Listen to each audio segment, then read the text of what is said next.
முக்கிய செய்தி: பாகிஸ்தானிலிருந்து நேரடியாகவோ அல்லது மறைமுகமாகவோ பொருட்களை இறக்குமதி செய்ய மத்திய அரசு தடை விதித்துள்ளது. பெஹல்காம் பயங்கரவாத தாக்குதலின் எதிரொலியாக இந்த நடவடிக்கையை இந்தியா மேற்கொண்டுள்ளது. மேலும் விவரங்களை செய்தியாளர் ரமேஷ்குமார் வழங்க கேட்கலாம். ரமேஷ்குமார், வணக்கம். மத்திய அரசின் இந்த அறிவிப்பு தொடர்பான மேலும் தகவல்கள் என்னென்ன? பாகிஸ்தானிலிருந்து பொருட்களை இறக்குமதி செய்ய மத்திய அரசு தடை விதித்திருக்கிறது.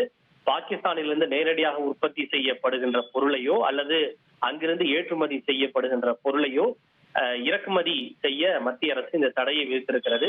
இது தொடர்பாக அந்நிய வர்த்தக கொள்கையில் சில மாற்றங்களை செய்து மத்திய அரசு இந்த அறிவிப்பை வெளியிட்டிருக்கிறது. பயங்கரவாத தாக்குதலின் எதிரொலியாக பல்வேறு நடவடிக்கைகளை மத்திய அரசு மேற்கொண்டு வருகிறது. அதன் தொடர்ச்சியாக பாகிஸ்தானிலிருந்து நேரடியாகவோ அல்லது மறைமுகமாகவோ பொருட்களை இறக்குமதி செய்ய இந்த தடை என்பது விதிக்கப்பட்டுள்ளது.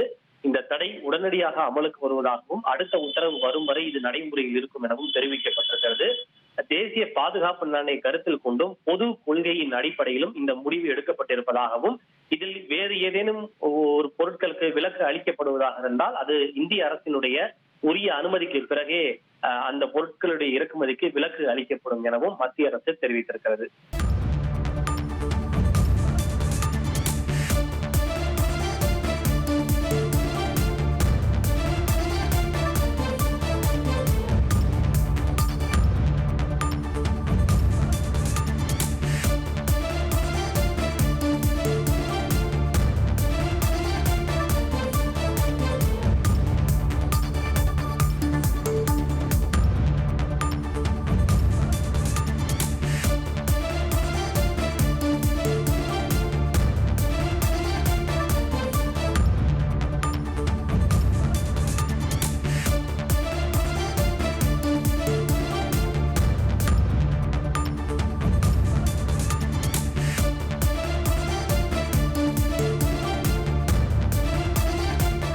உங்கள் தந்திவன் தொலைக்காட்சியில் தெனாலிராமன் தினமும் மாலை 6 மணிக்கு காண தவறாதீர்கள்.